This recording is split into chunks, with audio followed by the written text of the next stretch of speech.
New details tonight about the disappearance and murder of a Columbus woman. The Vatican has released more details on Pope Francis's meeting with Kim Davis. Black Dogs Matter is the message coming from animal activists across the country as they work to raise awareness about black dog discrimination in the adoption process. The man suspected of robbing a Columbus bank Monday had very few words to say as he stood before a judge during a preliminary hearing this afternoon. Take a trip to Tallahassee with them. Enjoy the breeze, walk through the longleaf pines, and hear a story that is absolutely Alabama. The countdown is on to Auburn's first home football game inside Jordan-Hare Stadium. Within the last hour, more details regarding that shooting at Umpqua Community College in Roseburg, Oregon has come into our newsroom. What we do know at this hour is that the gunman, whose name has not been released, was killed during a shootout with police. According to witnesses, the gunman entered a classroom on campus around 10:38 a.m. Pacific time and opened fire on everyone inside. The sheriff of Roseburg spoke to the media just a short time ago about the impact of this tragedy. I'm sure it's very frightening for a lot of people that were responding. There are about 3,000 full-time students enrolled at Umpqua Community College, which is located about 180 miles south of Portland. President Barack Obama was briefed on the shooting by his Homeland Security advisor earlier today, which once again brings into question the issue of gun control. Now, this is just the latest in a spat of school and public mass shootings to hit the United States in recent years, including a shooting inside a South Carolina church and a shooting at a military recruiting center in Tennessee.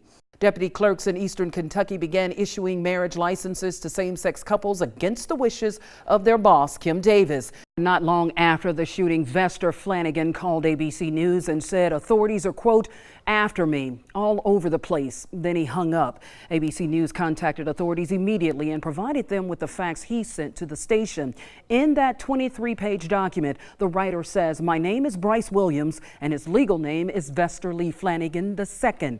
He writes what triggered today's carnage was his reaction to the racism of the Charleston church shooting. He went on to say in the document, quote, what sent me over the top was the church shooting, and my hollow point bullets have the victim's initials on them. Meanwhile, the third victim in the shooting, Vicki Gardner, was wounded. She's the lady who was being interviewed during a live broadcast. Officials say right now she is listed in stable condition. One group of students in Central Arkansas heading to school is anything but routine. That's because of this guy. His name, Gary Logan, the assistant principal at Woodrow Cummings Elementary School. He's using epic dance moves accompanied by Motown tunes to give his students a jump start on the day. Oh my. Maybe that's what we need around here. So can you do some Motown moves for me? Simone, put me in the mood. I don't even have any kind of moves. You can Motown twist and moves, shout. I can't. I tell you, Come on. Everybody can do this. Right there you go. Right there. That's all we got. I feel better already. It was 50 years ago today when hundreds marched across the Edmund Pettus Bridge for a purpose. That purpose, the right for African Americans to vote. Those marchers were battered, beaten, and brutalized. But today, hundreds more march across the same bridge, but for a different reason, to honor those who sacrificed everything for equality. They call him the Shotgun Bandit, and he's responsible for robbing several businesses in the Columbus area, including the one behind me. And now police need your help finding him. He's earned quite the reputation as a shotgun-toting threat, and the man Columbus police are searching for. Police say this robbery suspect is responsible for holding up 3 Family Dollar stores, a Subway restaurant, and a Waffle House, with the first robbery happening in December of last year. He come in carrying a shotgun, sawed-off shotgun. He found the clerk and he carried her to the register and took an undetermined amount of money from the cash register.